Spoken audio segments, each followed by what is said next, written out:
Ah, my videos are back again.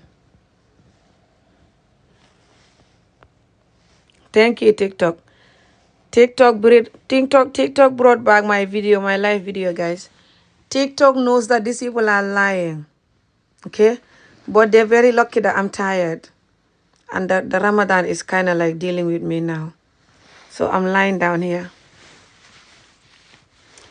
TikTok brought back my page, guys. I can do live now. So I might come tonight for us to do live. Because tomorrow I'm going to work. I'm not going to be able to do live until maybe evening. Because when I come from work, I'll be tired with this Ramadan, yeah. So I'm not going to do live tomorrow morning or afternoon. Because I'm going to work. But I might do tomorrow night. But yeah. And one of the lady want us to do live video together tomorrow. But I just messaged her that I'll be going to work. So guys, the videos are back now. TikTok brought back my live videos. TikTok maybe just know that the people that are talking, they're lying. So TikTok knows that. So TikTok brought back my live video just to let you know that. But yeah, I'm tired, you know. The Ramadan is dealing with me right now. But yeah, this is how these people can go. You know, reporting you, bullying you, looking at you, talking about something important. And they won't say anything. And bullying and gossiping and watching Africa going downhill. Africa is going to continue to drain as long as you guys are continuing to allow underage marriages and essay to happen and children to grow up with no school education and you beating children and torturing them and giving them childhood trauma. As long as you continue to do that, you can never, ever, ever, ever have a successful Africa, ever. And then you're running though. You're running, coming abroad here when you're not even wanted here. We're not wanted here. People are tired of us. We are coming here with the trauma and pain. Disturbing them. That's the truth. A lot of us. And they cannot contain all of us running to come to their nation that they condemn the madness you're doing. That's why they develop. They condemn that when they see someone essaying children, they call it essay. They don't call it culture. They don't call it religion. When you stand up right now in the UK, I'm in Scotland. When you stand up here and you say you want to get married to a 13-year-old, they're going to call you a pedo and arrest you. They're not going to call you we're Muslim. They're not going to call it our culture like your imam is doing in Gambia right now. You think you're running from the truth like a coward. My page is back, guys. The TikTok brought back my live videos. Okay? That's why. But I'm tired. I'm trying to rest here. The Ramadan is dealing with me. Keep tapping and sharing the video. You think you're running like the coward you are, running from the truth when you have children queuing for food. Right now, as I'm talking to you, children are in the street of Gambia queuing for iftar food, guys. All of these people, not just children, adults too. They're queuing for free iftar food in Gambia because of poverty and how hard the country is. And you have an imam campaigning on the street for people to get married as young as 13 and for the girls to be FGM. And when I talk about that, and I talk about the severe childhood trauma that people are creating and why they have to stop that and put the children to school and only to give birth to children that they can afford.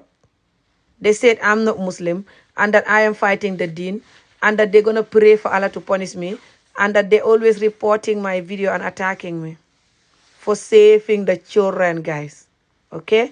They're always making video for me, bullying me, calling me name, calling me that I was married young. That's why I'm stressed when their imam is telling them to marry young. They have an imam right now saying people should marry 13-year-olds. Keep tapping and sharing the video, guys.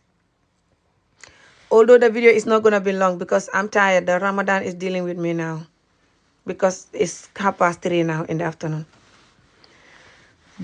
My live video is back. That's what I want you to know. I can do live now. My live videos are back. But I came here to tell you that if you're watching me and you're from Gambia or just Africa in general or any part of the world, especially part of the world that like to abuse children, and you're not going to talk to save the children, but you have the gut to report my page or bully my page and my messages,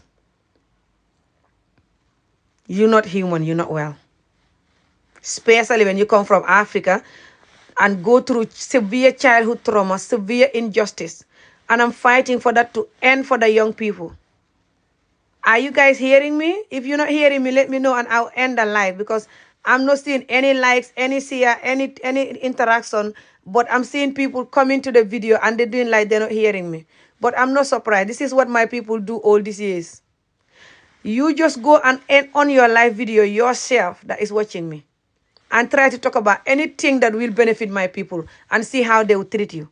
Because their effing excuse is that me, I'm rude and I talk with pain and anger and I'm traumatized and I'm mad. Go and talk with the most polite, calm voice and talk about these things I'm talking about and see if they will respond, see if they will support you, see if they will not insult your entire generation.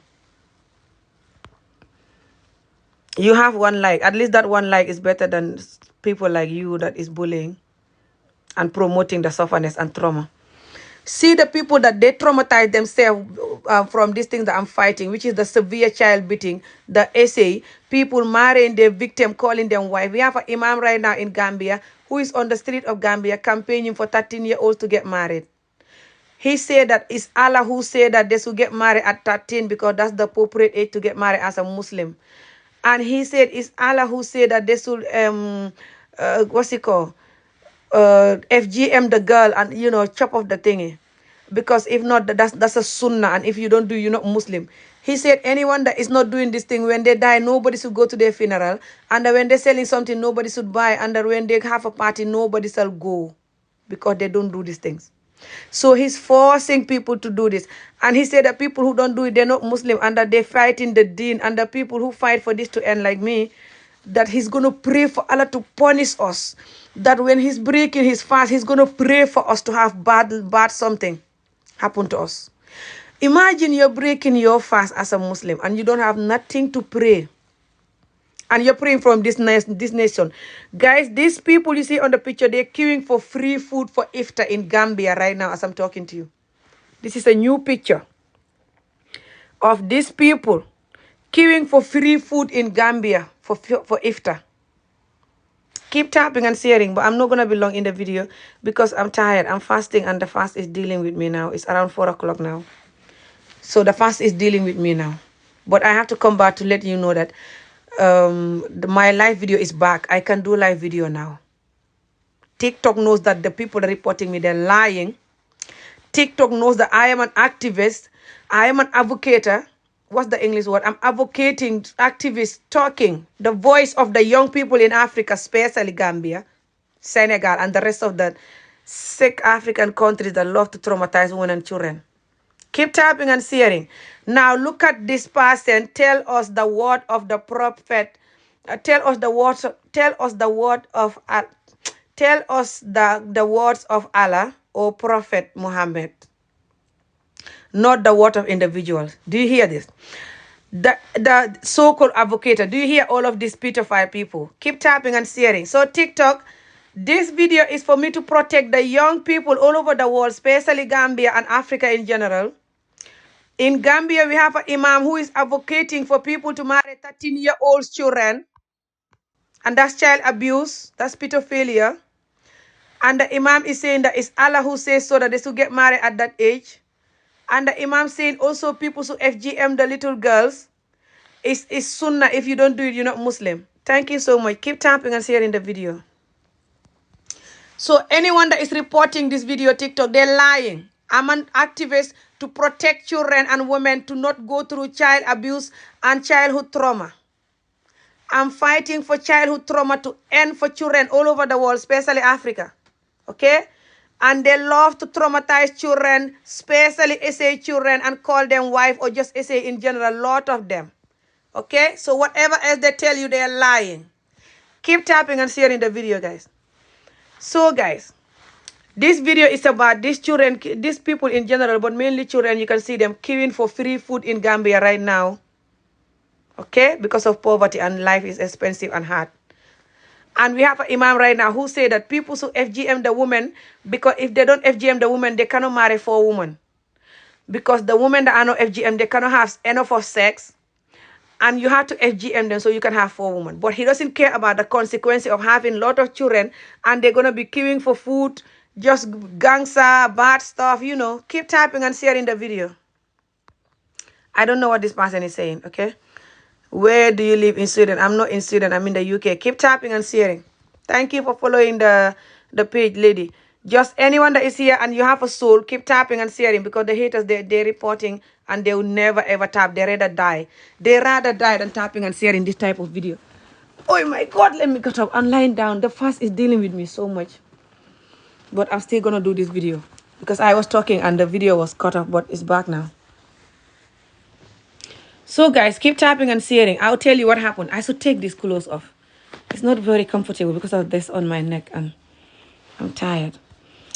Now, listen to this, guys. In Gambia right now, as I'm talking to you, you have an imam that is on the street of Gambia campaigning and managed to bring the debate in the parliament where they have only 3 women, by the way. A lot of the men are going to be like the imam himself. If an imam can campaign for this, what about the rest of the people? So, and they're going to vote yes or no for underage marriage, guys, and for FGM, okay? They're going to vote that under 18 this month, soon, this week coming, okay? I don't know, it's Monday or something. Pardon me. If I have a hiccup now, I'm finished. I can't drink water. I'm going to talk. I don't care that I'm going to die because I'm fasting. I mean, I don't care that it's going to be hard, but I'm going to talk if you're going to get rid of me. I have to be careful because TikTok don't want certain things. Keep tapping and sharing. They also warning me that they're going to get rid of me or they're going to do this, they're going to do that to me for talking, for protecting children, okay? They said I'm rude and I'm bad and I'm making Gambian name bad. When they have an imam called Imam Fati, go down, you see all his pictures and his videos, you know, on my page. He's campaigning for people to get married as young as 13. Let me see if I can see his picture here and I'll show you his picture. Just keep tapping. Okay, that's him. That's this imam here. This is the imam in Gambia who is on the street of Gambia campaigning for people to get married as young as 13 years old. Okay? Keep tapping and sharing the video. Thank you for some of you that is tapping and sharing the video. The rest that is watching this and you're not going to tap and share just because you are like this man. I pray the karma of the victim of underage marriage, the karma of the victim of SA will haunt you. Like he said, he's going to pray for us that is fighting for this to end, for Allah to punish us. Do you think if Allah can punish us for us talking for this to end, then Allah will punish you double for you promoting this? Don't you think so? Or you think Allah is wicked like you? Who do you think Allah is? You think Allah is going to watch you marrying young people and call them wife because you like young people, you're a pedophile, and people that talking for that to end, Allah will punish them when you pray. But you that is doing that, Allah will leave you alone. Why? What type of Allah is that? Do you guys have another Allah, or is it the same Allah that we all know that you're talking about? Or do you have another Allah that you're hiding in the corner? Keep tapping and sharing, guys. My live video is back again. Now, listen to this. This video is not going to be long because I'm tired. You can see my face. Yeah, the fast is dealing with me now. Because it's 4 o'clock almost. Now, listen to this. We have those people on the street that I just saw you. Where are they again? These people queuing on the street of Gambia for food. Okay? FGM is when they get rid of the clitoris of the little girl. Okay? That's what FGM is. They get rid of the clitoris. Okay? And they call it culture or stupid, whatever they're calling it, because they're evil.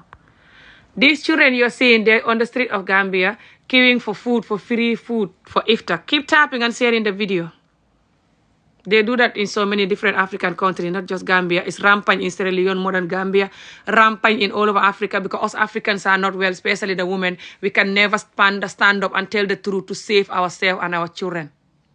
Whatever pain we've been through, we will watch the other children to repeat us African women. Whatever pain that we have, we will watch the children to repeat it, especially other people's children. Some of them will know that they will never allow their children to be FGM or underage marriage, even if they've been through it. But they say that it's none of their business that is happening to other children. It's none of their business, but you can gossip me that is talking about it. Me that making my business to save other children. Me that even my own family members' children are also victim of this. Fresh brand new children, 10 years old and under. They're victim of FGM. And the underage marriage is still continuing to happen in Gambia as well. Recently, you can see the video from Dr. Aissatou, the interview at Kerifatu. They're taking children out of school, marrying them off to people they don't want, especially when the children look nice. And these men are pedophile, especially in the villages. Why? Because people are not talking about it enough. This TikTok and internet that we have now, we can use it to fight human rights and justice like people are fighting for Syria and, you know, the rest. Pakistan, you know, North Pakistan, these other countries that people are fighting for. People that don't even know them, fighting for them to have freedom. And you, your own country, you cannot on your video and tell the truth, and somebody else on their video, you insult them, bully them, report the video. You're not well and you will never have peace. Do you think if you have an imam that says that people that are talking for this to stop, he will pray when he's breaking his fast for Allah to punish them? You're breaking your fast. You have nothing to pray in that Gambia that is so poor that you saw people queuing for food. Gambia is rampant with people getting rid of people, stealing. Drug is rampant. Bad stuffs are rampant. People don't even have jobs. People that, you know, have to struggle harder to make a normal life in Gambia and across Africa. And you're breaking your fast. You have nothing to pray for Allah. Nothing good to happen to the citizens. Apart from the citizens that are fighting for you to leave the girls alone. Don't marry them 13 because you're a pedophile and call it wife. Leave the girls alone. Don't traumatize them and cutting them and call it culture. When you don't care about culture or Allah, you call it Allah or culture and you hate those two. Apart from that particular cutting one and marrying children one, those are the two that you love from the Allah and the culture. And you know it. People telling you this is called childhood trauma and you know it. This is called abuse and you know it. And you still say that's going to happen by force. And people that are praying for that to end, you will pray for that. Those people, when you're cutting your fast, you will say that people that say, I should leave the girls alone, I'm going to pray for Allah to punish them. And you expect Allah to answer you and punish those people. Then there is no Allah in this world. If it's the Allah we know, the Allah we read about, the Allah we heard about, if he's that evil, like you and worse, then he's not worth praying for. Then we all gonna go to hell no matter what. Allah saw how much you hate the deen, how much you're having sex without marriage, how much you're neglecting your wife and children, not housing, don't house, clothes, and feed them like he told you to do. Or your mates are not doing it, and you're not talking to them about that, but you will talk to them about marrying young people. Again, this is the imam in Gambia that is promoting the underage marriage and the FGM guys, okay? But I'm not going to do this video long. I just want to remind you that my live video is back. But I'm not going to stay long. I'm tired. You know, the fasting is dealing with me now, so I'm going to go. But I'll come back tonight or tomorrow after work. I have work to do tomorrow. You see this man that is promoting FGM and the rest of them that is promoting FGM and underage marriage. He said that, he's an imam in Gambia, by the way. He said that Allah said that the appropriate age to get married is 13. And that our grandmothers, they used to get married at 13 or below 13 or 14 or below 14 and they're fine and they have 10 children and more and they're fine. And that he knows people who get married at 14 and 13 and they have a lot of children and that they're fine and that he can even bring them to talk if we want. And that they're FGM and they marry young and they're fine and they have 10 children and more and they're fine. Keep tapping and sharing the video because the haters, they always report. So if you're just watching and you're not supporting and they're reporting, it's not good for my page. But just know, like your imam is praying for people like me that are doing the work to have punishment from God. I'm also praying for some of you that is promoting this work because you're like him, to have karma from the real victim. I'm not telling Allah to punish you. It's no need for that. Just the real victim, their pain and tears should haunt you. That alone is going to deal with you guys, that you will never see peace. The real victims like me and the rest of the people who are underage marriage with people that they don't want. And that is still rampant in Gambia. You hear the interview from Sister Aissatou saying it. Instead of you as an imam to tell people to not use the Quran to sleep with young people and call it wife. Wait till they're 18. You saying 18 is too old. Instead of you as an imam to use the Quran and tell people to not sleep with people if they're not married to them. Because Allah hate that. You will not do that. You will say that people have to marry people because if they're not married young, they will be pregnant without marriage. Instead of talking to the fact that they're getting pregnant, talking to the man that is making them pregnant to leave them alone. Instead of focusing on those men to leave the children alone. You can't do that. You're going to focus on the children. Use the excuse that they will get pregnant if I don't marry them young. Use the excuse that they will get pregnant or just like sex too much and cannot control themselves if they're not FGM. Use the excuse that if they're not FGM, their clitoris is going to be so long and ugly and smell bad. If they're not FGM, when they give him bad, they're crying because their vagina never have pain. If they're not FGM, no one can satisfy them in bed and you cannot marry 4 wives. You cannot handle them all. The type of excuse this man is using to FGM women and for women to get married, young guys. If you guys know what this man is saying, you will not even believe it. He say all of these things and more. Keep tapping and sharing the video if you know that what I'm saying is not normal for any human being in this generation we are now to support this. If you know yourself, you're not this imam, you don't have a mind like this man. You know sleeping with a 13-year-old is called pedophile, it's not called wife. You know putting the little girl down and FGM in them is called child abuse. Because you know the truth and you agree with the truth. You have to tap and share the video or you block me and go. Or the karma of this victim will haunt you. Lot of you that are watching me and you have a mind like this man because you're very wicked and you hate women, but you love children just for your own good. You are watching me like you have no fingers to tap and share, and you even have the gut to report this video that is saving the children's life. And you have an imam like this that is praying for people that talking God to punish them. You expect God will not punish you double because before he can punish us one. If he can punish us one for saving the children, then he will punish you double for making sure that they get sexually abused, their victim marrying them, people sexually abusing them, marry or not, you saw it because they love children, either they marry them or not, and you knew it. People watching the children, putting them down, essaying them, and sexually abusing them, and FGMing them. Because the people are very wicked and weak, cannot stand up for the truth. You saw it, and you're not going to support, and you're not going to see it, but you have the gut to bully me, and look at my video, doing like you are dead, you have no fingers to tap and share, and watch your imam to pray and curse people who are saving the children. Me too, I'm praying for all of you that is supporting this wickedness to have the real karma from the real victim, like me and the other children. I am the victim of what he's promoting. My mother is, my sisters are, your own mother, father, or family members are the victim if you are from Gambia and Africa in general, especially African countries that promote FGM and underage marriages in general. Why not stop talking about this? You see, why not stop talking about him? We know what's good and bad. Do you see this? Do you see this? Do you see this? They have the gut to comment and tell me to stop talking about this man. But they don't have the gut and the tiny effing nice heart to like, support the video, comment good, comment to support the video. But they have the gut and the energy to put me down, put my work down, and even report the page. And when they're reporting the page, they're lying. They don't tell TikTok that this one is talking about our imam who want girls as young as 13 to get married because they love young people. And he want the little girls to be lie down and chop off their clitoris and call it culture and God. He's not saying that to TikTok. When TikTok will never close my video then.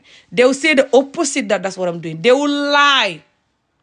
So my video can be closed. But they will not have one energy to support the video. But they have energy to lie. So TikTok can close my page or close my live video. That's what they just did. I'm just lucky TikTok brought it back. TikTok knows they're lying. The TikTok, the whole world, they know African people, they love to abuse children and watch children go through injustice. The whole world knows that. Even the owner of TikTok knows that. The Chinese people, the owner of TikTok, the whole world, they know that's why Africa will never develop. Go to Gambia, the Chinese people, they're taking over Gambia. They're taking over the whole world. And the Chinese, the Lebanon people, the people from India, Pakistani, the people from everywhere, they're taking over that tiny 2 million people Gambia. Not to mention the rest of Africa. Because they know us Africans are not well. We love to traumatize children and women and to not give them school education, to use them for sex and to give birth and to cook. You use women and children to work for you and for sex and to give birth and to cook and to listen to you.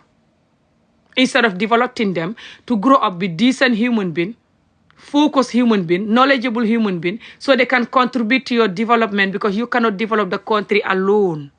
No country that men alone will develop, especially men that are traumatized and wicked, men that don't have basic human right education, men that are traumatized and don't have education. How are they going to develop the nation?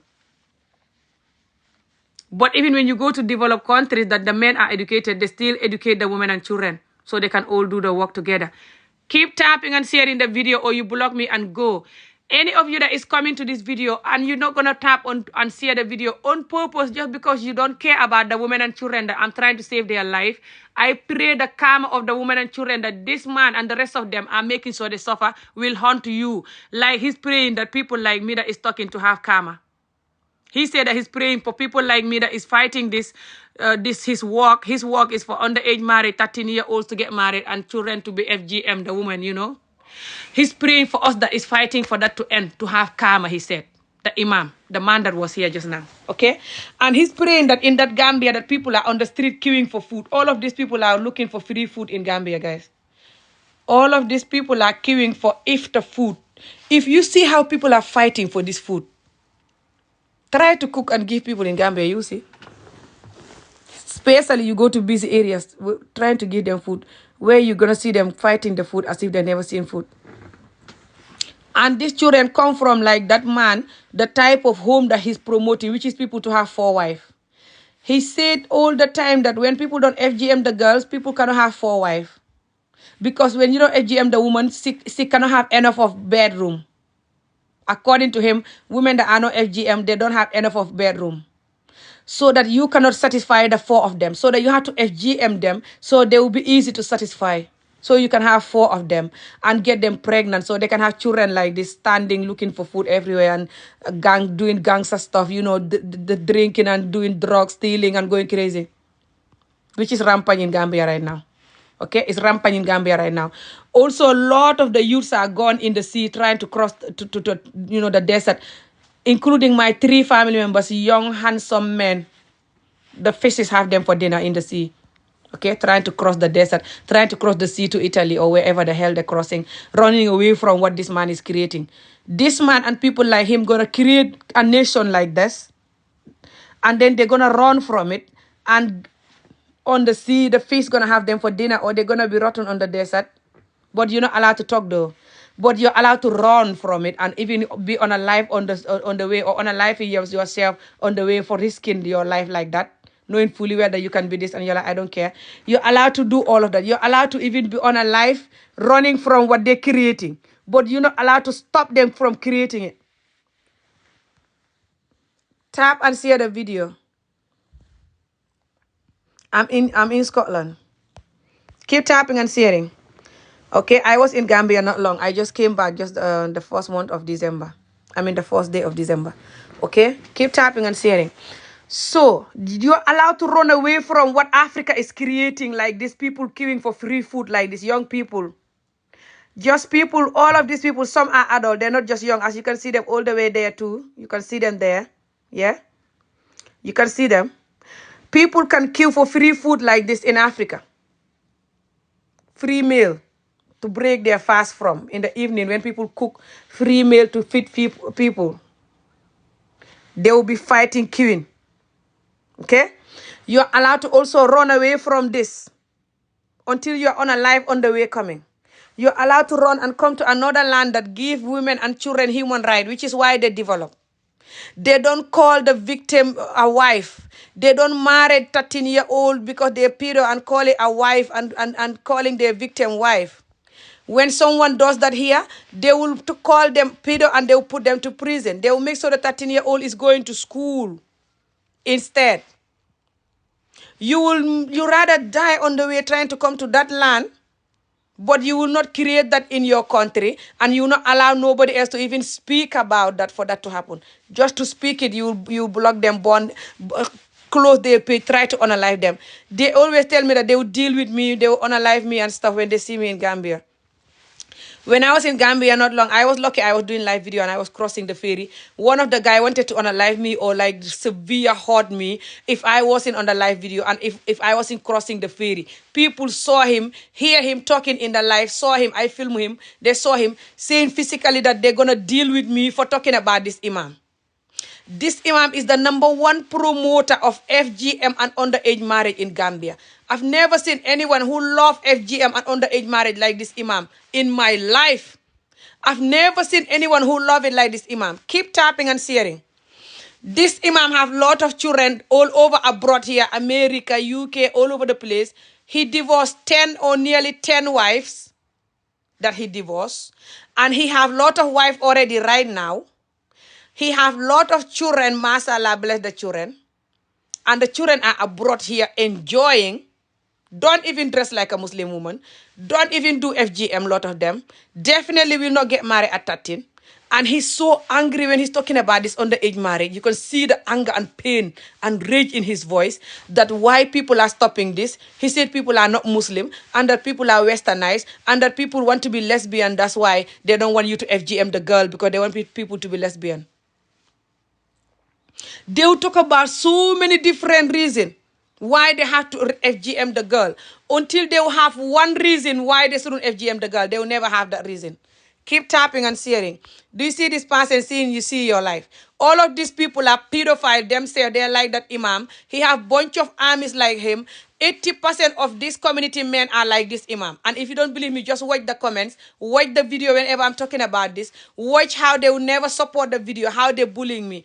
Cross Africa men in general, not just Gambia. Cross Africa, especially Muslim countries in Africa.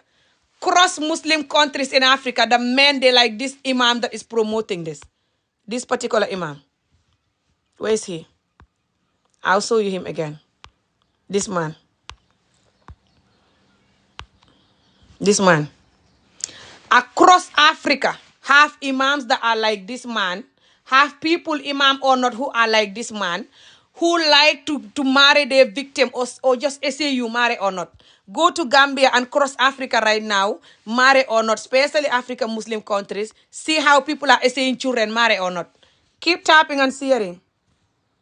If you are watching the video and you know you don't want to have a daughter that adults are crawling on them, marry or not, boy or girl, doesn't matter. You don't want your children, your boy or your daughter, adult crawling on them or just other people crawling on them and call it my wife or my husband or my whatever. If you know that's called child abuse, you know it because you're not like that yourself. You won't do that yourself to other children. You have to tap and share the video or you block me and leave me alone if you hate my work. Or my karma and my energy you're taking will haunt you forever. I am a victim of underage marriage that I'm fighting for. I was arranged marriage before I was 10 years old to a man this old. A man this old married me before I reached the age 10 in that Gambia. A man this old married me before I reached the age 10 in that Gambia. You expect me to not talk about this? This man is on the street of Gambia right now promoting underage marriage. You don't know nothing about Gambia. Stop talking, you see? Let me block this ass. He's also another animal. Keep tapping and sharing. These people, their love for children, they cannot hide it. Can you hear what I'm talking about and how people have the gut to hear this, especially when they're from Gambia or Africa in general, which they know is similar. Africa is very similar. They're all the same when it comes to traumatizing women and children and their love for children and the lack of human rights and justice for children and women in general. Okay? That's just rampant in Africa. Thank God that they can't even spell lying when this idiot that didn't even go to school, and I'm fighting for that to stop. Okay?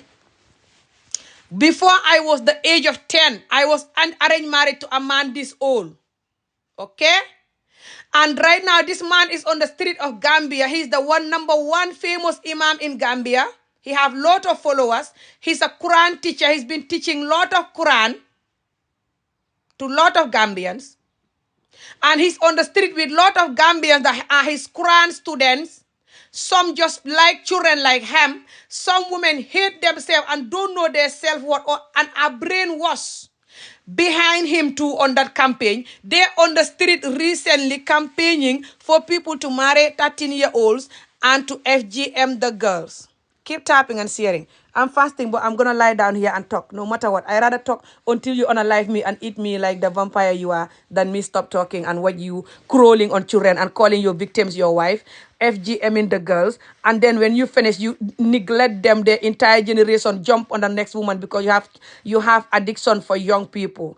Even when you FGM them and marry them young, you still gonna dump their ass and start marrying other people, start having girlfriends, start neglecting them. You are not okay. I'm not okay because what happened to your mom shouldn't happen to her. And I'm fighting for that. That's why I'm not okay. That's fine, no problem. I'm not okay because you're a pedophile and you have to stop your pedophile behavior. That's why I'm not okay. Okay, no problem. Keep tapping and sharing, guys. Did you learn Quran? That's not how to spell land. You should go and effing learn how to spell land. You didn't even go to school, and I'm fighting for that to stop too. Keep tapping and sharing.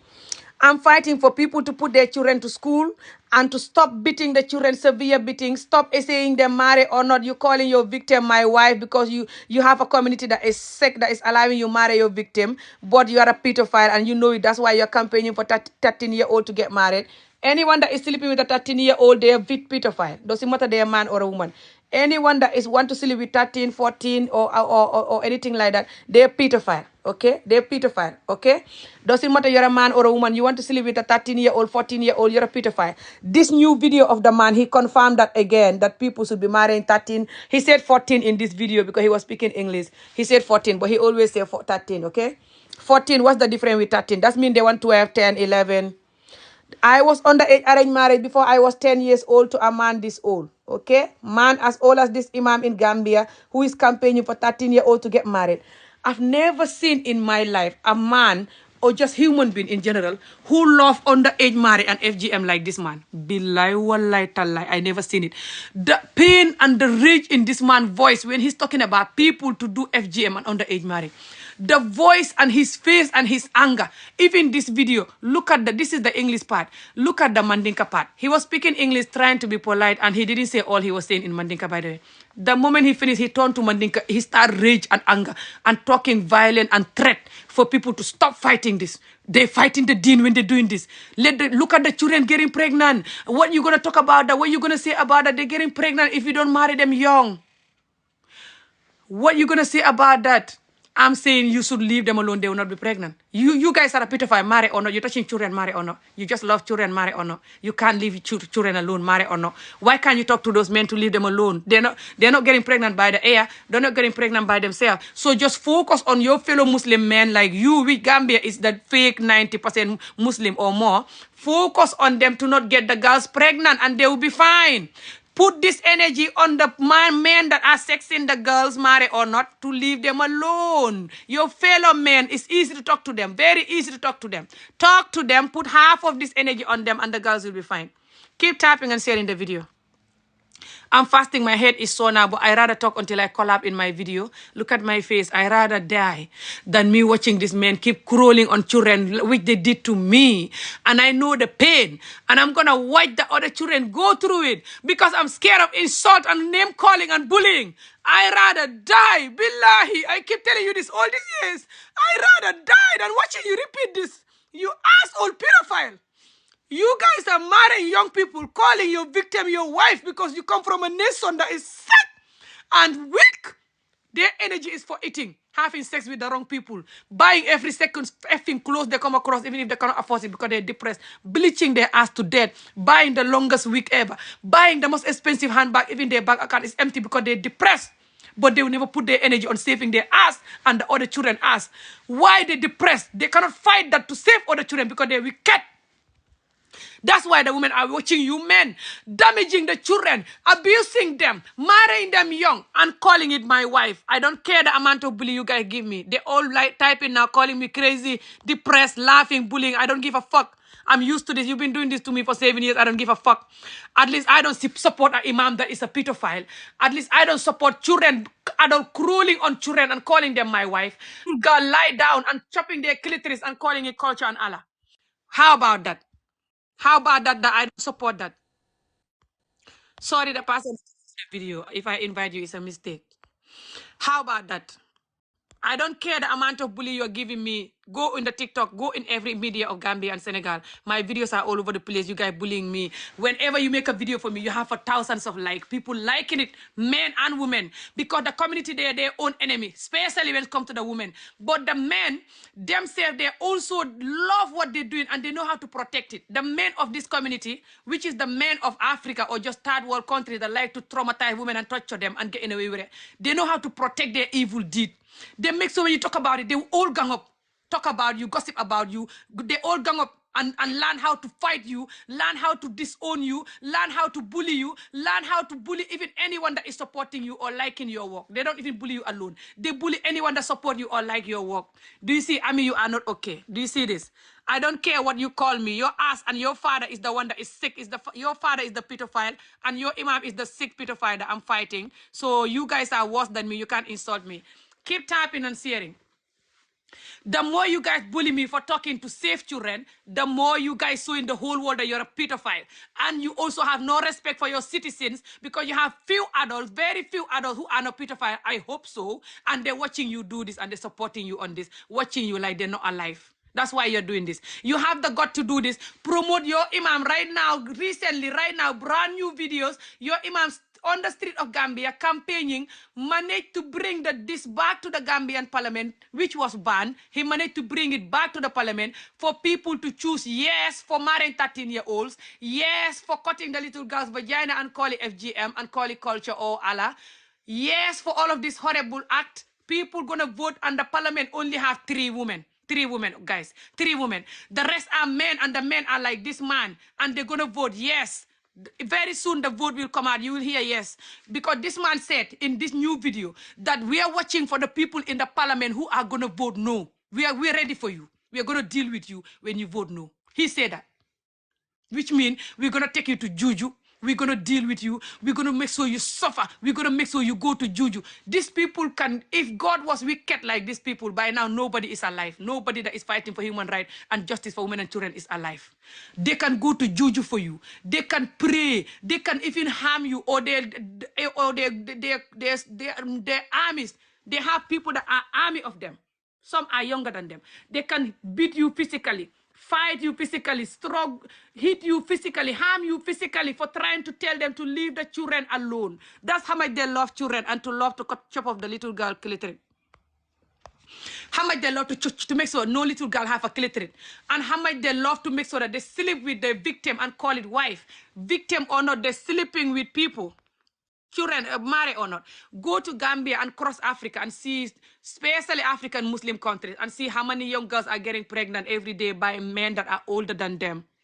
Okay, just go and see yourself if you don't believe me. Okay, and they love children in general. That's why that is happening. They marry them or not. Keep tapping and sharing the video. They marry the children or not. They love children. They love children. Why they love children and they cannot even hide it? Other land like here and other countries, people love children everywhere. I know. But other countries, when they see people that love children, they have consequences. They call them pedophile, they take them to police, they report them. Unlike sick Gambia and the rest, that the man can promote you to marry your victim. You have an imam saying that keep marrying your victim. You cannot stop us from marrying our victim. Our victims are going to be married off by force and sleep with them and call them wife. We're going to marry 13-year-old guys. If you don't do this, you're not Muslim. You can see this man, the anger and pain in his chest. Be like, you know me, when you see me, when I'm talking, when you see anger and pain or whatever, you can see that I'm talking from trauma and I'm talking from people to not repeat the trauma. For him, you can see he's talking from trauma, but he's talking for people to repeat the trauma, to benefit him, which is to sleep with the children and to chop off the little girl's clitoris to make sure they have no clitoris. Okay, keep tapping and sharing. I don't care Ramadan or not. This man is talking and it's Ramadan. All of you guys that are supporting it and it's Ramadan. For example, this word you're saying, Ami, is Ramadan, as if I'm doing naked. I'm naked in the video doing live pornographic, okay? You're telling me it's Ramadan. You can use that word and say no to FGM and no to underage marriage, or block my ass if you're so hypocrite and wicked like these people. But you're using it to say we are in Ramadan like I'm doing something bad in Ramadan. I'm working to save the little children that you cannot do because you're weak and wicked like this man, okay? So doesn't matter Ramadan or hell or what. I'm not doing bad video. I'm doing for little girl to be left alone. Don't marry your victim and call it my wife. Tell the men like you that love children to leave them alone because the sex in them marry or not. The sex in the children marry or not. Go to Africa, go to Gambia, go to Africa, especially Muslim communities in Africa. See how many children are going through sexual abuse, marry or not. Okay? Because they're addicted to children, because the adults are weak, especially the women adult. They cannot say, no, leave our girls alone. Join hand and keep screaming, leave our girls alone. Keep taking them to police. Keep screaming for the government to take it serious. Keep giving them consequences if they touch the girls. Keep going crazy on them so they can effing discipline their asses. They're too weak. They're too used to pedophilia. This is a disease. It's not easy to get away from this disease. It's not easy for people that love children to leave them alone, guys. This is very serious. You cannot effing negotiate with these people. They're not well. Okay? And now they have the got to campaign on the street for you to marry your victim, marrying 13-year-old, a man, an imam like this, getting angry for saying that, for people saying that leave the girls alone. He said that he's going to pray for anyone that is fighting this, for God to punish you. He said anyone that's saying don't marry 13-year-olds, don't chop off the little girl clitoris, he will pray when he's breaking his fast for God to punish you. Guys, I'm screaming, my head is sore and I'm fasting. I swear to Allah, you can see my face and you can hear my voice. Between you and your Allah, if you believe in Allah and you're fasting because you believe in Allah, which I know a lot of you don't believe in Allah. You don't even believe he exists. You don't do like Allah exists. You just use him to manipulate women and children, but you hate Allah, a lot of you. Keep tapping and sharing. Between you and your God, or between you and yourself, even if you don't believe in God, you will have a man like this saying that people should get married at 13 or there will be no peace. Little girls should be FGM or there will be no peace. And he's saying this in Gambia where you have people like this. Just wait. People are queuing for food. All of these people are queuing for food in Gambia, free food for iftar. All of these people. This is a recent video. Okay, recent video. The man, the picture you saw also is a recent video from that imam also, promoting FGM and underage marriage. That is also a recent video. Keep tapping and sharing. Who is marrying 13-year-olds? The imam said people should get married at 13. It's Allah who says so. Okay, he said that it's Allah who says so. That's the appropriate age to get married. That's the Quran age to get married, 13 years old. And that, do you see this asshole idiot saying stop this nonsense? What nonsense? That what your imam is doing?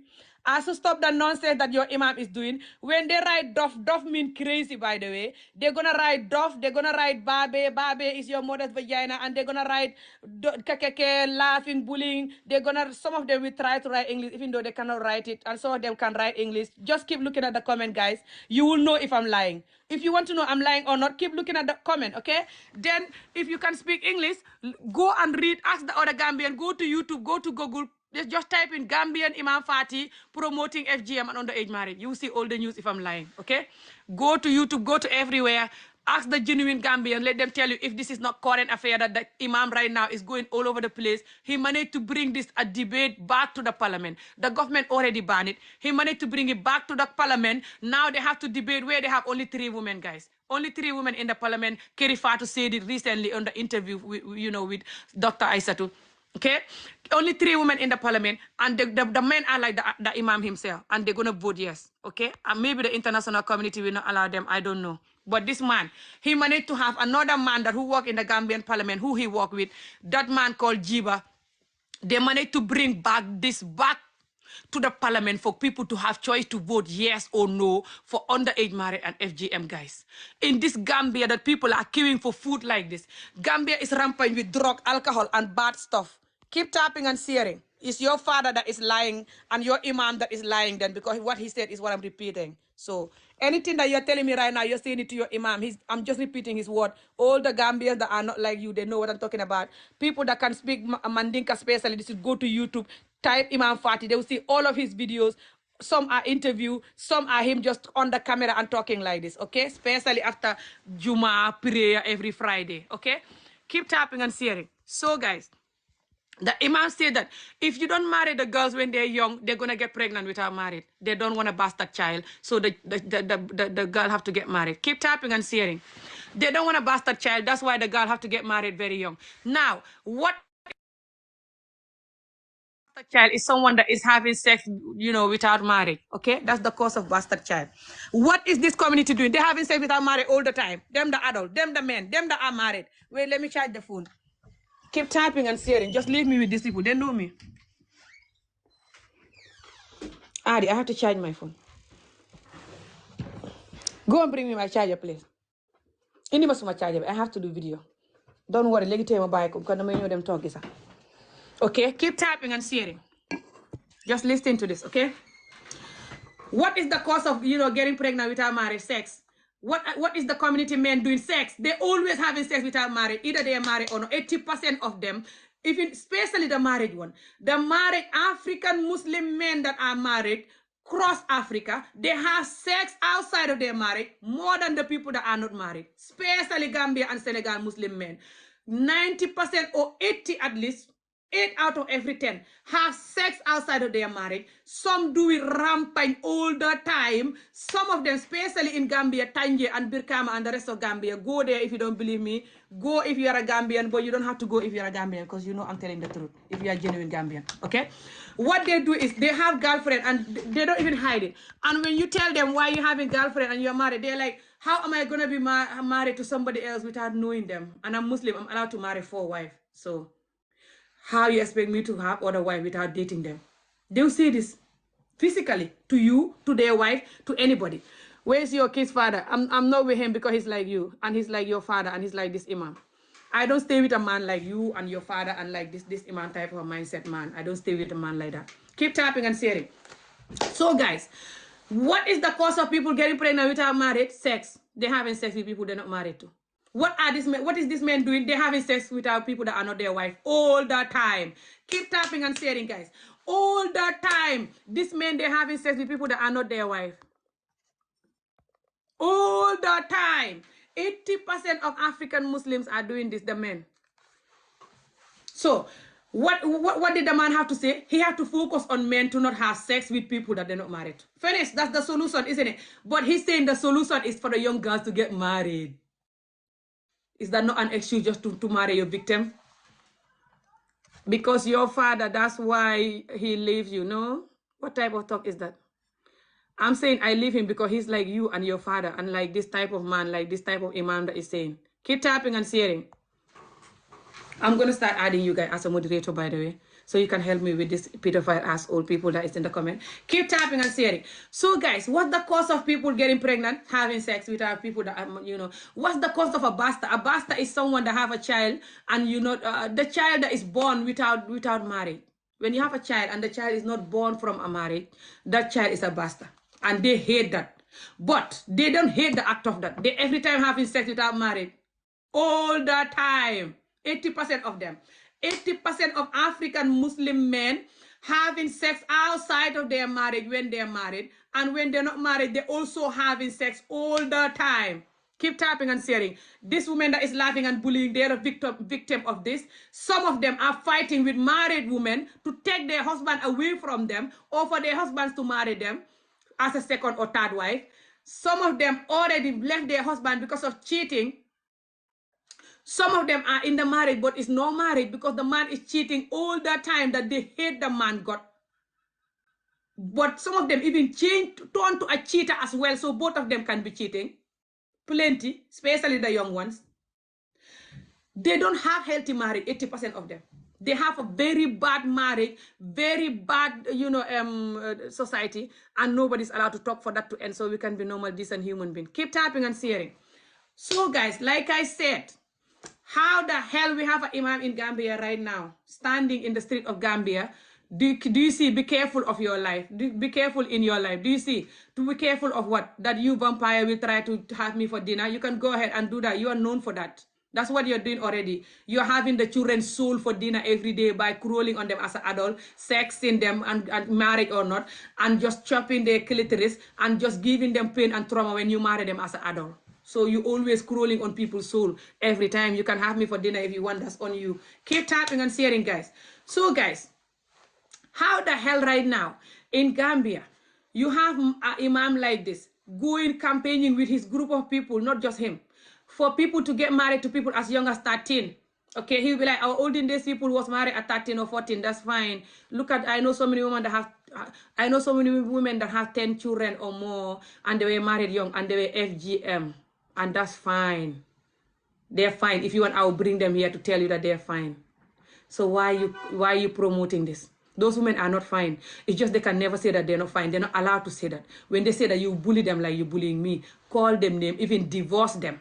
They have no life. 80% of those women, you marry them and then you neglect them, and you're marrying other people and sexing other people and neglecting their needs that Allah told you to do, which is to house, clothes, and feed them. Tell the truth, be kind and loving, spend time with them and the children like Allah told you. 80% of those women never ever experience that from you. They're struggling from day one they marry you. They don't have good food, good clothes, good what they need, good house for them and their children to be comfortable. Billahi wallahi tallahi. 80% of them don't have it. And they'll never ever have it. Whatever they have is them who go selling onions or banana or whatever. Whatever they have, keep your mouth shut. Do you hear this? That's not how to spell the shut, but anyway. I don't have energy to laugh. This Ramadan is dealing with me so much. It's 4 o'clock now, guys. Coming to 4:30, but I'm gonna talk. I don't care. These people are insane, and this person saying keep your mouth shut is a woman.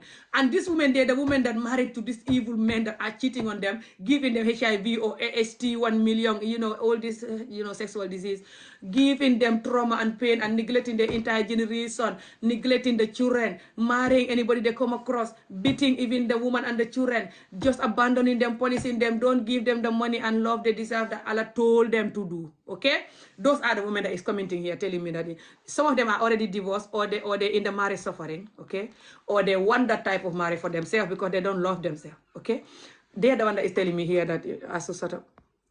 And that I should nangam. Shut your mouth. Why will I shut my mouth for what? Just like,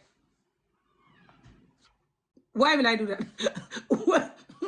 Don't make me laugh. This is serious. What you gonna benefit from me just? Oh, because I'm telling the truth and you're embarrassed by the truth. It doesn't favor you. Ooh. I mean, I always feel ashamed if I see you insulting elder. F the hell. I feel worse when I see the elders want adults to crawl on children and call the victim my wife. Whenever I see adult talking about 13-year-old getting married to them and their mates so they can crawl on their victim as a pedophile, I feel so bad that I want to like all of us so we can have peace, hence we're not well. Keep tapping and sharing.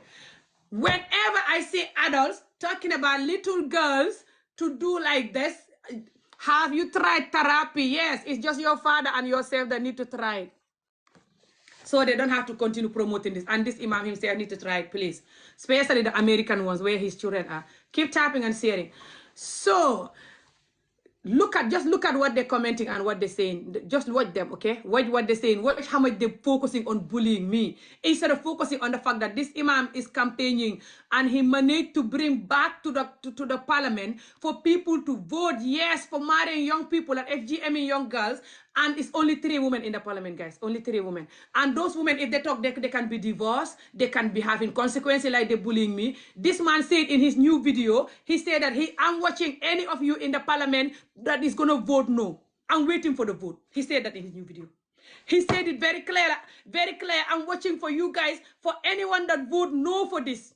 All of you should vote yes.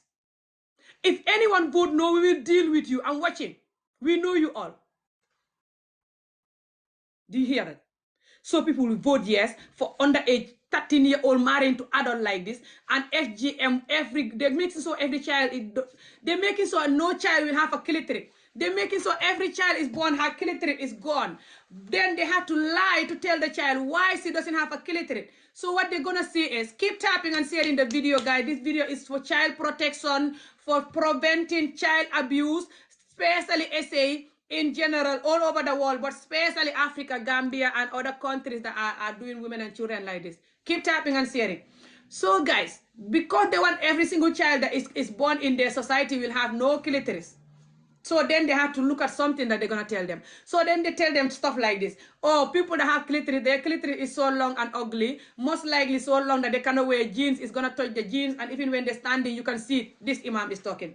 All of this thing I'm going to tell you is the imam who said it. Okay? Keep typing. The Gambians saw his video. They're on YouTube. They're everywhere. But he talked in Mandinka. So that's the problem. If you look for a honest interpreter, because some interpreters are liars, especially if they don't want to interpret what those in favor of them. Okay? But if you look for honest interpreter, they will tell you these things I'm telling you. Keep tapping and sharing. He said, this imam said in every video since he started this campaign, he said that people that are fighting for this to end, he's going to pray for them to have bad karma, something horrible happen to them. Me too, I'm praying him and some of you that are promoting him for something bad happen to you.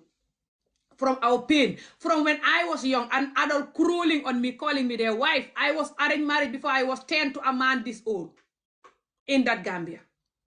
Brand new interview from Dr. Aissatu, who is the #1 activist for this as well, and #1 organization person in Gambia that is fighting this. She said the child marriage, underage marriage is rampant in Gambia still, especially in the villages. Rampant. Definitely you need help. Do you see this? When you tell the truth, they say you need help. When you're fighting for the community, you're rich for the madness, you need help. Them that is watching the madness, contributing to the madness, sleeping with the children, beating them to death, torturing them, watching them suffer for life, them they're fine. Because they're sick and normalized, they're sickness because they're double evil. That's fine. If you're not evil, you're not fine at all. You should be evil. Why you're not evil? You know, why you're not allowing the evilness? Keep tapping and sharing. So guys, like I said, why they saying that people should FGM and underage marry? I'll explain all and you will tell me. You be the judge. You tell me is that a good reason for them to do that. Keep tapping and sharing. Something as serious as underage marrying people as young as 13 as an adult, crueling on them, giving them children, and most likely they will suffer. 8 out of 10 will suffer the next 5-10 years. You don't want them anymore. You're looking for another child anymore and saying I'm allowed 4 wife, 5 wife. Keep tapping and sharing. Okay? No God is going to hide them. We have to tell the truth and condemn their entire generation. Us, the adults, have to come together, condemn them. They will know that we are weak now and we have enough and they will effing behave themselves. Okay? And the government to help us. That's the only solution. Hoping for Allah. Allah already give you your brain and your eyes to see what's right and wrong. Okay? When you see the car coming, you don't cross and say Allah. You wait the hell. Okay? So, you do that for everything. Keep tapping and sharing. So, guys, I'll tell you the reason why. Do you see how I have the energy again? God is great, even though I'm fasting. Look at my energy the moment I'm serious with the topic. Keep tapping and sharing, guys. Now, I'll tell you why he's saying that people should FGM the girls and people should give them husband at young age, as young as 13. Okay? His excuse is that when the girl is not FGM, her vagina is going to be so smelly and bad and just disgusting. And one of the man who also a Quran teacher like him, who's also a #1 promoter for FGM, he made a new either audio or video. I hear the audio was played in another video that the other lady was doing called Nancho Muso.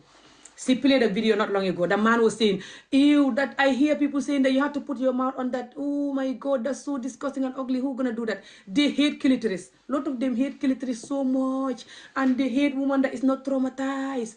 And they love young person that is a virgin. Okay? This is it. They hate clitoris. They hate woman that is not traumatized. They hate a person that is not a young child. They love young virgin. This is the main fact. The main three. Okay? This is our #1 enemy. Okay, so keep typing and sharing. I'll explain everything to you. Just keep typing and sharing. They don't like it, I'm speaking English. They don't like it, I'm talking. I'm not talking just for Gambia. I'm talking for all of Africa. This is a nation issue. All of Africa is like this, okay? Gambia or not. So you cannot stop me. Keep talking. Keep typing and sharing. Thank you so much. Thank you so much. Okay, now, thank you for the donation. Thank you. Just keep typing and sharing. Now, even when someone donate, they also say that I'm talking for donation. Donation that TikTok will take more money. If someone donate you £10, TikTok will take maybe £6 or £7. You only have £2.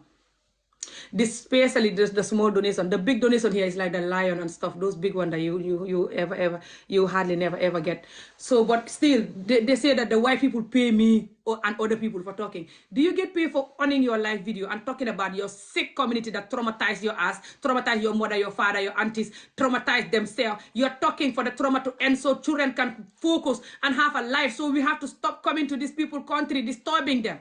They don't want us here. They're right. It's too many. We cannot contain what the trauma is giving us. The trauma is giving us a bad nation. Traumatized government people that is neglecting our ass like you're neglecting our ass when we are young. You taught them that. This is serious. The whole nation is effing done. People running, dying on the way and just running, coming to all over abroad and choking people. They can't breathe in their country. Too many foreigners and they're going crazy. And you say we should shut up. We rather die trying to come here, but we will never talk about why we're running. This war It's gonna be war, but we talk. Someone like me, I rather you have me for dinner than me quiet. You continue crawling on children, continue severe beating the children, continue essaying the children, marry or not, continue neglecting the children, don't give them school, continue marrying anybody you come across like the effing addict to different women that you are. Keep tapping and sharing. So now I will continue explaining to you the reason why they, do FGM and, underage marriage. Their so-called reasons. Keep tapping and sharing. I'll explain. So they said if they don't FGM the girl will never have enough of a man. You cannot satisfy someone that is not FGM, according to them. For you guys that are not FGM, do you never get satisfied from a man? I think either these people are men that are like this or they're men who don't work at all. So then they forget the fact that they're the problem, but they're blaming the victim again, the woman that they cannot satisfy. Why are you blaming the woman that you cannot satisfy? You just can't satisfy a woman, FGM or no. Exactly. So they say that when the woman is not FGM, you cannot satisfy her at all. So you have to FGM her so you'll be able to have 4. Because if you don't FGM her, you cannot have 4 because you cannot satisfy them. That's the imam talking, okay? The imam saying all of this thing I'm telling you. His favorite story that he liked to talk about is that there's this particular young lady who wasn't circumcised. She couldn't wear jeans because the jeans to her clitoris was so long, touching the jeans. So she had to go and get circumcised as a young adult. So her vagina was nice and smooth and comfortable. So FGM is very nice. It's going to make your vagina nice and smooth and comfortable. You can wear whatever you want. We shouldn't be even wearing jeans. We shouldn't be wearing jeans that people see outside. Aren't we? We're not Muslims not supposed to dress like this. So why he's promoting the jeans to begin with? They can say everything just to make sure that no clitoris and no underage marriage is stopped, Underage marriage will never be stopped and nobody will have a clitoris. They will do everything, say everything for that, for those two to continue. No clitoris and underage marriage. No clitoris and underage marriage. These two, they will say everything to make sure those two are happening. Every single thing in the world they will say. Keep tapping and sharing. So now he also said that when you don't FGM the woman, a doctor called Dr. Samate or whatever the hell the doctor name is, told him that when women are not FGM, when they come to his hospital to give birth, they cry, they scream. People that are FGM, they don't cry because their private part already have pain, guys. Guys, are you hearing me?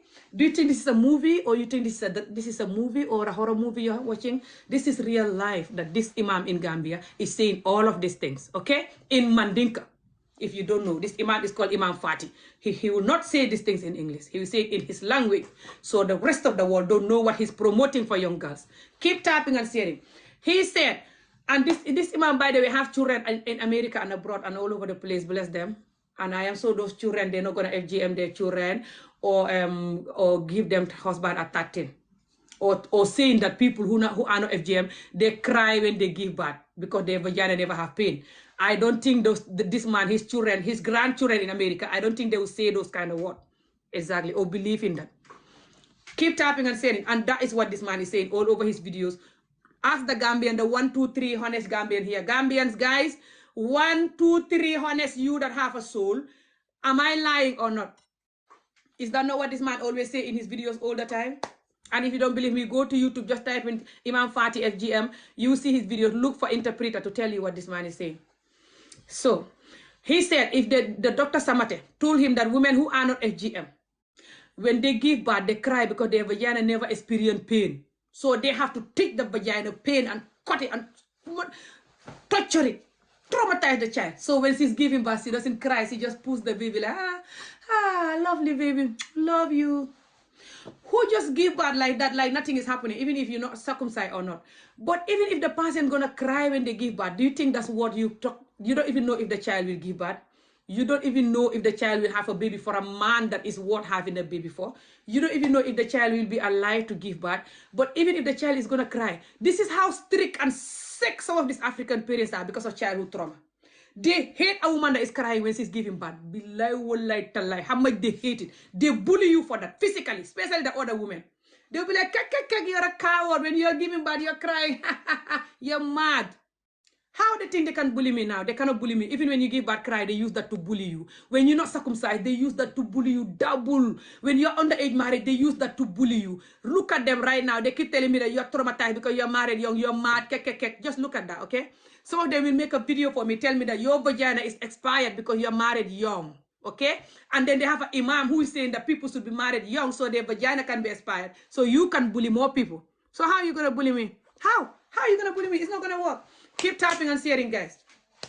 Back to why he want people to be as FGM and underage marriage. I'll explain all to you, yeah? And I'm gonna cut the video because it's gonna be I'm gonna go and try to make something for eating and stuff and just relax. And I have to pray. And the too much screaming making my head sore, yeah?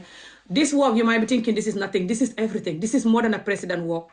This is more than all of the Africa presidents' work if you put it together. This my work that you're thinking is nothing, is more. Just because you don't pay me, you don't donate to me, you don't support me. That's why you think I'm mad. I shouldn't be putting my energy on this. This is more than people that you pay million.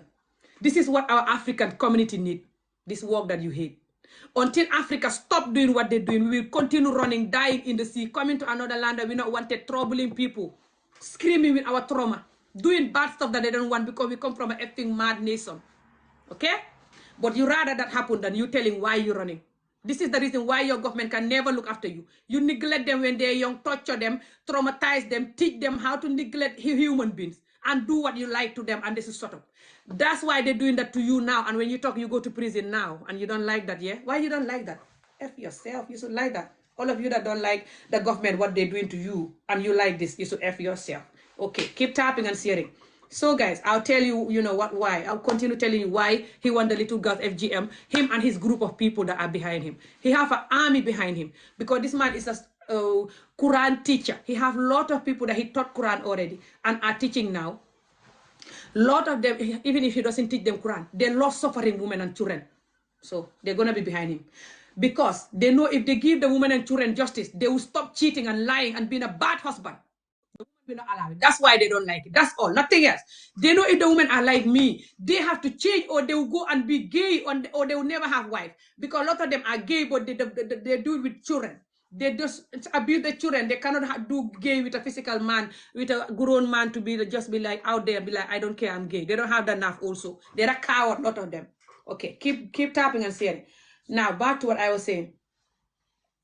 So the imam here and the group of people that are behind him, including the man in the Gambian parliament that brought this case back to life when the government already banned it a few years ago. He brought it back to life, fresh for people to vote yes or no for marrying 13-year-olds and FGM in little girls to make sure that they never have clitoris.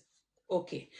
Their reason, keep tapping and sharing. Their reason is, oh, if you don't FGM them, you know, their vagina is going to smell so bad and ugly and bad and infection. They say that people who are not FGM, their vagina going to have infection just because it's not FGM. Did any of you ever have infection just because you're not FGM? I never have infection, and I'm not FGM. The only infection I ever have was a urine infection when I was pregnant with my daughter. Urine infection that you can catch from a toilet, you know, especially in the UK toilets, you know. I stopped sitting on the toilet. From now on until that day, from that day until now, when I need a toilet and I'm in town, I bring the toilet up like a man and I bend down. I don't sit down, I bend down like a squat, you know. But urine infection, that's the only thing I ever have for infection. They say that when you don't have FGM, you're going to have infection. Your vagina going to lick very dirty water, smelly water. And the clitoris is very ugly. It's like a small manhood, very ugly. You are like the man yourself. So how can you two do the thing? The women saying this, the men saying this, okay? Women and men saying this. The women that are behind these people, they are the worst enemy of themselves and Africa in general. They're so coward and pygmy, and they're too traumatized and wicked. They rather die than condemning the nonsense that is killing them. They're too depressed, beating their children, screaming, looking for juju, busy bleaching their skin, buying every clothes that they cannot afford because they're stressed. They don't have confidence. They're just dying from trauma and stress. Because of the severe child beating, the essay, marry or not, you like children, the torturing the girl, chopping her clitoris, the bad married. But she rather die in that than condemning that. Because when she condemns that, they'll bully her like they're bullying me. And that's what she's running away from. She's thinking about the pain of bullying instead of the effing pain that she's going to have. Either she talk about this or not. Either she agree with the talk or not. She's going to die either way. Because the community, the entire generation is not well. 80% of the community, man and woman. It's only the 2% that is human. Keep tapping and sharing. So guys, like I'm saying, back to why, you know, they wanted the people FGM and, you know, underage marriage. So again, he said that, oh, there's, you know, that if the woman is not FGM, FGM is very nice and comfortable, and they say that it's gonna, you know, you're gonna bleed to death. That's a lie. Nobody ever bleed to death with this. Never. The doctor that does this so person or this so doctor told me that it's like a drop of blood that come out. Just drop of blood. 3 days later, everything healed. 3 days later. A child vagina that the clitoris is gone. She cannot even close her leg to walk. 3 days later, everything is healed.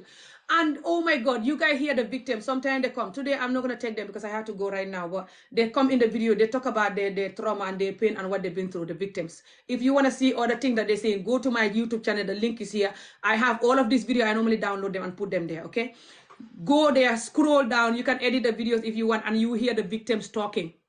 Some are in this UK talking until they're crying in the video about how their vagina is ruined and the problem and the infection and the operation and nightmare. One of them is sister TikToker, Isa Gambia. She talk about how her own sister bleed to death by their grandmother who was cutting, children, tinging her older sister. The same woman died with her who bleed to death. Isa Gambia talk about the crying in the video. They saw that live video too. Okay, this is before I went to Gambia a few months ago, or just when I came back, but I believe it was before I went to Gambia. Keep tapping and sharing. Thank you. A lot of people are unalive by this. A lot of people have severe consequences by this. But also, why the hell these people saying in videos that a woman private part, the clitoris is so ugly and disgusting and ew. Women will say this and men. The women that are circumcised, some of them will say this, and these men that want people circumcised. One of the man that is called, I don't know what the man that is called Musa something, the one that make a video for me a year ago when we were fighting this. He make the audio or video that this woman was playing in her video not long ago, Nancho Muso. The man saying physically. I hear some people saying you should put your mouth in there. Oh my God. Jumali be wo kela wo fin noring o wo fin mukomalan mulung jaw ya kaumalan. That is so ugly and dirty. How can you put your mouth on that? They hate clitoris. Lot of them hate clitoris so much. Even some of the women, because they don't know how it's like. They don't know how it look like. They never have it in their son. It's so sad. Anytime they're a child, any child they see. Even my own culture. Some women from my culture, from my family member, they also, the little girl, one of them is 10 years old. Because the grandmothers is the problem.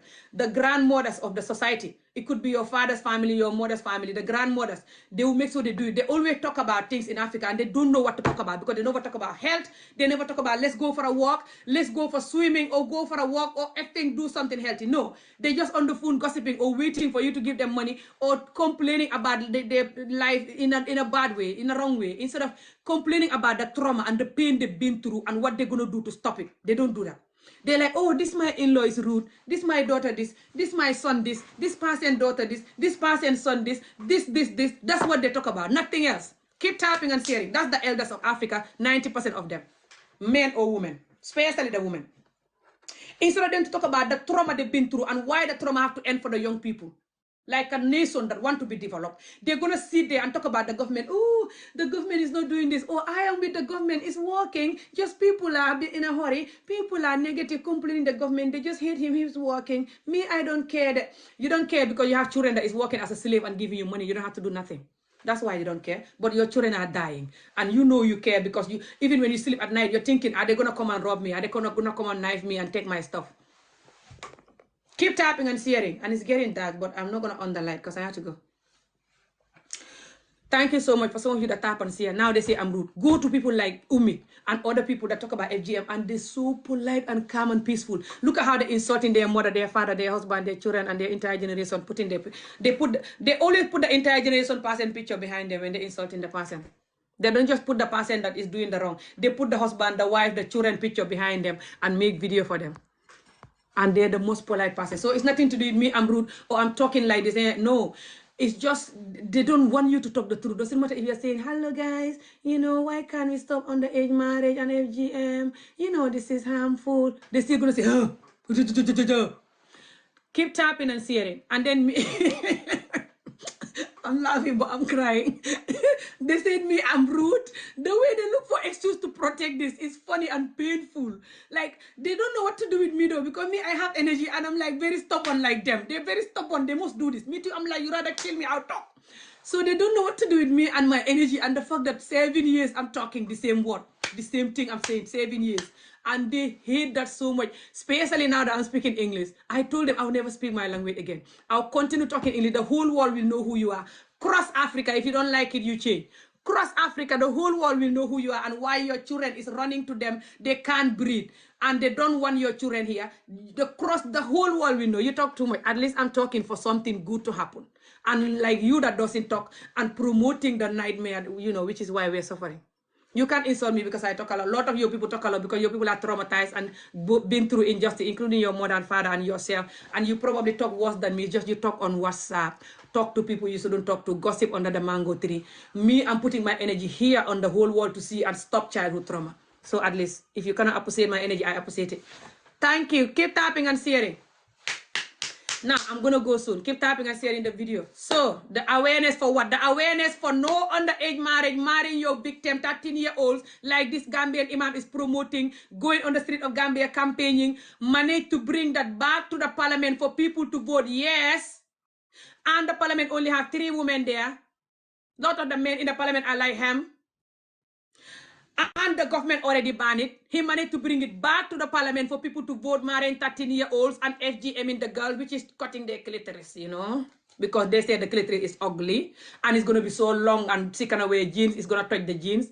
And when she's standing, you can see the clitoris for some women. All of the imams saying all of this. The imam saying all of this thing, I'm telling you. That a lot of women have a long clitoris that they cannot wear jeans because it's touching the jeans, which we shouldn't be wearing jeans as a Muslim woman, by the way, or nobody should see the jeans. You should wear ties or leggings and have a dress. Okay? He's right. Do you hear these people? I swear to Allah, they believe that a lot of people that are not circumcised, they have a very long clitoris that is like so long. By the way, even if you have 10-meter long clitoris, us women that are not circumcised, why they care about that? Is this not the men that when they marry you clitoris or not, they're going to be cheating, lying, busy looking for another woman, neglecting your entire generation when Allah tell them to house, clothes, feed you, talk nicely, don't cheat, focus on you and the children and work and Allah. Did they do that? 80% of them don't. Especially African Muslim world African Muslim men across Africa, across the world. They don't do that. 80% of them. So, since when now? They're talking about, like, they care about women, that they want women to have a nice, comfortable vagina, like the Imam always said. He said that's going to make the vagina very nice and comfortable when you cut it. This is the Imam saying, not me. Okay? And you're not going to have infection and your vagina going to be nice and comfortable. You're not fasting. I'm fasting. I'm protecting the children. That's not going to break my fast. Maybe you that is not protecting the children, you might have karma. You don't have to fast. If you're fasting, break your fast and drink water because you're a fake ass hypocrite, like children, like women and children suffering type of person, and you don't have to fast. Fasting is not going to take you anywhere in heaven. You're not even going to near heaven gate because you're fasting and you're promoting FGM, people marrying their victim, call it, wife marrying 13-year-old and putting the little girl down and chopping her clitoris. You're calling that a Muslim and fasting. You're a hypocrite and just using the deen to back your deed, to cover up what you're doing, to hide behind the deen, to sneak and do it and then go back to the deen, sneak, so people can use the deen to blame the deen instead of you that is behind the deen. Keep tapping and sharing. So they hate my God because they know I have energy and I like the truth and I like to expose the truth and keep fighting even if they're going to unalive me. They know me. That's why they hate my energy. They're always reporting my videos, reporting me, calling me mad and depressed and whatever. I don't care. Your mother is more depressed than me. I'm trying to stop the depression for the young people. How about that? Unlike you that is double depressed because you're depressed, pedophile, wicked, and hate women and children. And if you're a woman, you hate yourself and you're depressed as well. So, exactly. You hate yourself. That's why you're promoting other women to suffer. Every woman that is promoting other women to suffer, they hate themselves. And they're very wicked. Keep tapping and sharing. Now, let's go. I'll keep telling you guys why they want young people to get married and young people to be FGM in Gambia, and this imam and his crew. This imam have army of people behind him, guys. He have an army of people behind him that is making sure that every single child that is born in Gambia, they're going to be having no clitoris and they're going to get married at 13. Because he said that if people don't do this, when they die, nobody should come to their funeral. When they're selling, nobody shall buy. When they have a party, nobody shall go because they're not Muslim and they're against the deen. Exactly. So he's forcing people to do this. Keep tapping and sharing. And then they said, I'm forcing people to not do this. And I have no right to force people to not do this. Even if I was forcing people to not do this, I have right because this is abuse. You have to force the idiots who are wicked and traumatized and not well to stop the abuse. That's why people have prison and police and justice. because the people that are not well, they're going to do that. Doesn't matter what country they are. Okay? So even if I was forcing you, strangling you to do it, that's good. But what about him that is forcing people to do it because he's telling them when they don't do it, when they die, don't go to their funeral. When they're selling, don't buy. When they have a party, don't go. Isolate them. He used that word. And you saw his videos. Keep tapping and sharing. What is FGM? FGM is putting the little girl down and chopping her clitoris.